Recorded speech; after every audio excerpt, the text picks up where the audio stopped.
In the name of Allah, most gracious, most merciful.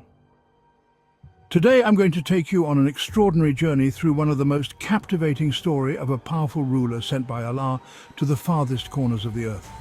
This isn't just a story of power and justice. It's one filled with remarkable encounters, formidable challenges, and lands where nature's beauty and danger prevail. So let's embark on this fascinating journey together. Dhul-Qarnayn was no ordinary king. Allah had granted him power and dominion over vast lands.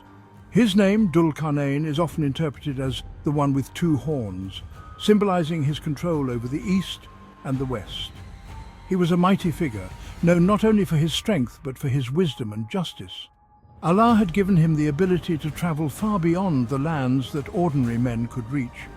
His first journey took him to the farthest west, a place where the sun sets. The further he traveled, the darker the skies became. It wasn't just physical darkness. It felt as if the land itself carried an ominous, unseen weight. When he reached the end of the land, he found a strange, muddy spring where the sun seemed to sink into the earth. The land was cold and eerie, and there he encountered a people who lived in fear and ignorance. The darkness of the land had consumed their hearts. Dhul-Qarnayn had the power to punish them for their misdeeds or guide them toward goodness. He chose wisely, deciding to reward the righteous and punish the wicked, knowing that ultimately true justice comes from Allah alone. Dhul-Qarnayn then set out toward the east, where he came upon a strange and desolate land. The people there lived in a barren, sun-scorched desert. The heat was blinding, and there was no shelter from the sun's fiery wrath.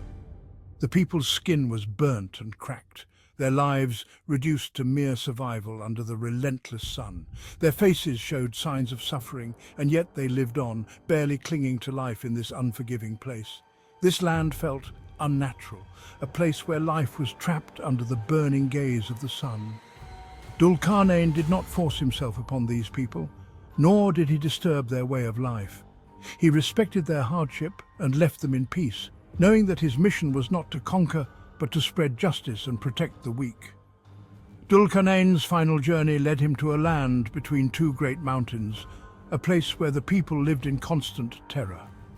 Their faces were pale with fear, and their voices trembled as they spoke of Gog and Magog, Yajuj and Majuj, savage, destructive tribes that ravaged the lands, bringing chaos and destruction wherever they went. The people begged Dhul-Qarnayn for help. They offered him wealth and riches, hoping he could save them from the constant terror.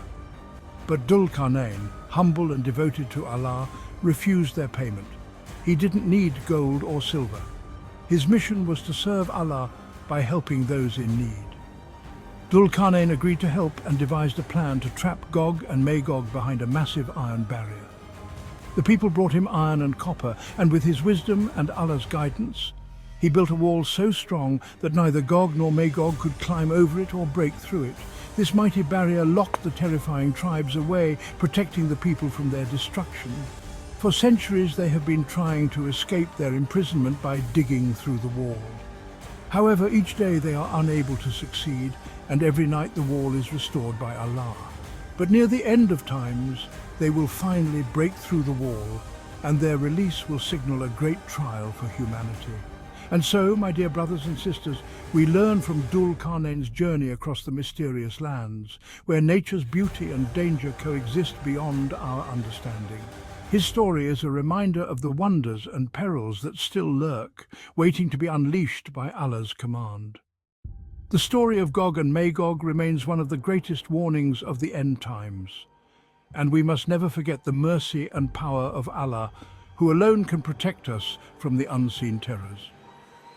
This is a mercy from my Lord, but when the promise of my Lord comes, he will make it level, and the promise of my Lord is ever true.